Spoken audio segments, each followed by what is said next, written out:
Our stage 2 load shedding kicked in at 4 o'clock this afternoon. It comes after several weeks of strict load shedding up to stage 6. At a briefing during President Cyril Ramaphosa's oversight visit to Tutuka power station yesterday, Eskom CEO Ruyter said he hoped to see all the stages of load shedding lifted by the end of the week. This was due to a number of power units coming online. However, stage 2 load shedding is anticipated to continue throughout the week from 4 o'clock in the afternoon up until midnight each day. Let's discuss some of the challenges at the power utility. I'm now joined by Jacob Maroga, former Eskom CEO. Very good afternoon to you. Thank you so much for staying with us. Thank you for coming in person. Good afternoon, Paul. Now, you left your position in Eskom as Eskom CEO in 2009, and it was a move that resulted in a court battle and a lot of jostling with the board of the time. It's been musical chairs ever since then. We've seen around 11 chief executives and as many boards coming in and out. We are sitting with a pressing problem now of load shedding. I mean, we're going to expect it throughout the course of the week.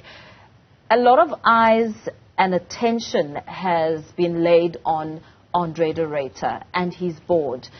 People calling for him to resign. Is he really the problem?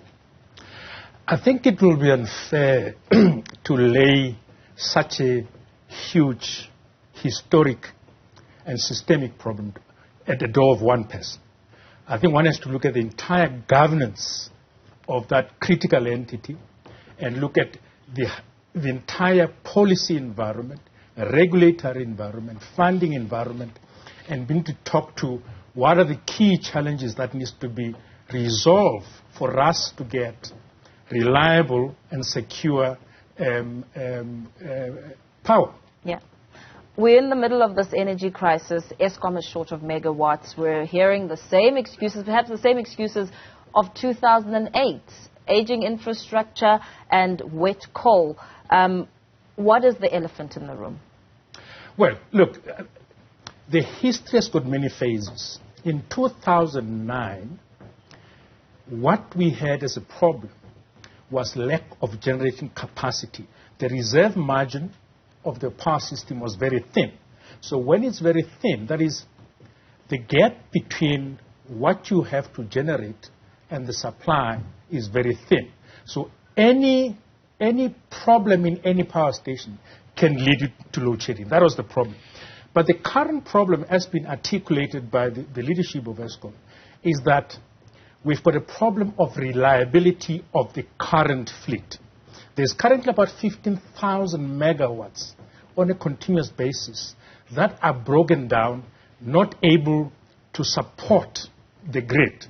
And that is the main reason that we have load shedding currently. Mm-hmm. So that, for me, should be the focus. How do we get consistent supply of the entire Eskom fleet so that we don't have shortage and we can be able to supply what is required by the country? But one would have thought that the billions of rands that were invested to build Kusile and Medupi would have been the possible solutions. Critics have said that the grand expansion plans were bound to be problematic, but expectations were that this was the solution. Indeed, it was the solution.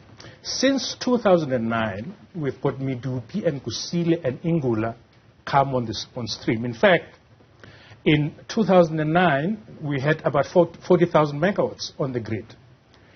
Currently, we've got what is available at Eskom, 46,000 megawatts. Mm-hmm. And on top of that, there's about 6,000 renewable capacity. So you've got more than enough. I mean, the demand is about 34,000 at the maximum. Yeah. So what is available in terms of installed capacity can meet the demand. The problem is the continuous breakdowns of some of the stations. Mm-hmm. And for me, that's where we should focus. What can we do to make sure that we've got continuous, reliable, consistent supply out of the current fleet? That should be the focus. Mm-hmm. But the focus has shifted slightly now to the solution of IPPs. We're hearing that, after the mounting pressure for the energy minister to make it all happen, that the process is reaching, some sort of beginning there. But we know that the conversation is not new when it comes to renewable energy. I mean, it was in the white paper in 1998. And why has it taken so long for something to actually be concrete and for this solution to be something that's now a norm? I think we need to separate the two issues. They are connected, but they're separate. Yes. South Africa has a lot of coal generation, and coal produce emissions. And in the context of climate change, we need to start reducing our reliance on coal. That is a long-term agenda towards 2050. What we have, we've got a current reliability problem. Now, the reliability problem talks to the current capacity. So, with renewables IPPs, the idea is to bring in more renewable, cleaner technologies so that we can reduce our reliance on coal. It's not going to happen instantly. It's not going to happen tomorrow.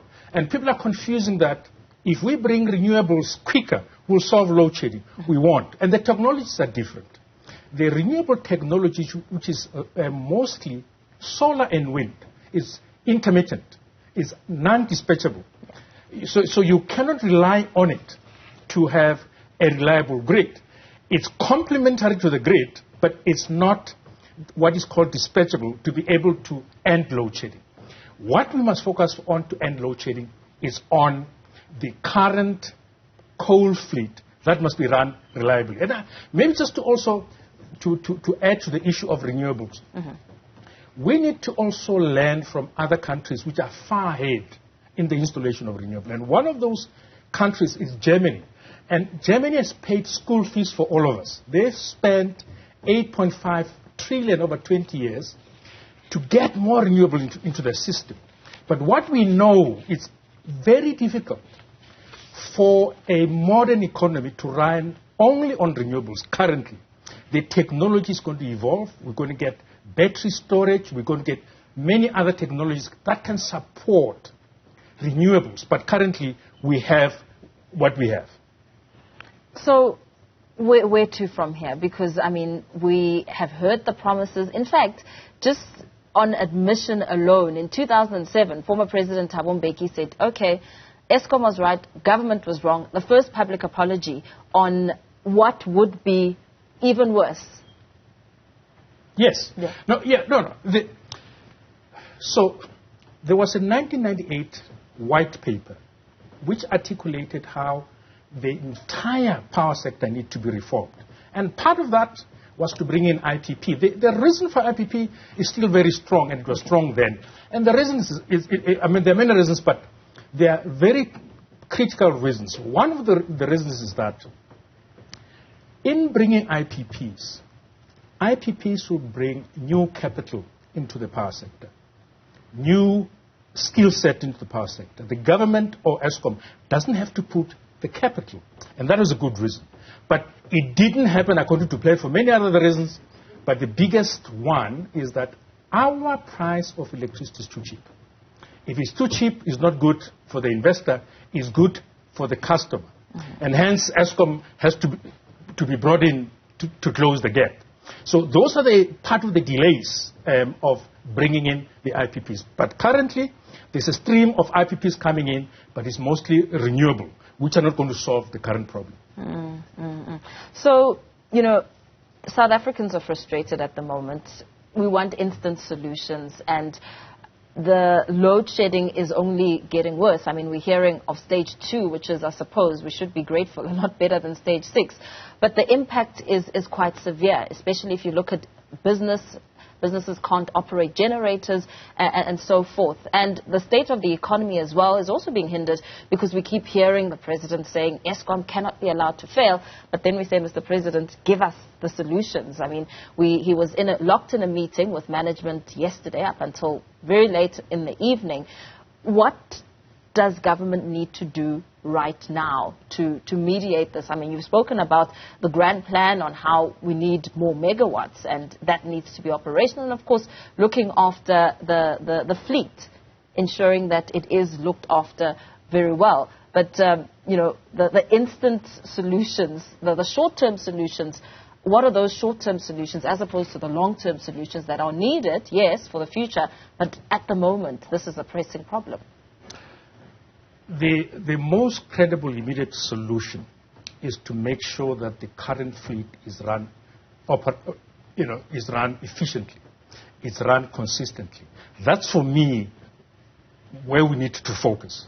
Because we've got 15,000 megawatts that are currently non-operational. Stage 6, it's 6,000 megawatts that we're short of. So if we can bring this 15,000 megawatts that is constantly not operational, we will end stage 6. I'm not saying it's easy, but I'm saying that's where the focus is. Because if firstly, let me just also talk about renewable. Solar and wind alone cannot stop load shedding. Even if you bring 30,000 now, because it's not baseload dispatchable power. There's an organization within Eskom called the system operator. They are the ones that are charged with the role of matching supply and demand. So for every demand, they need to anticipate what supply they're going to have. Now, with renewable energy, solar and wind, they cannot anticipate when the sun is going to shine, when the wind is going to blow, so they can't use that to plan to meet the demand. So we need to focus on fixing what we currently have.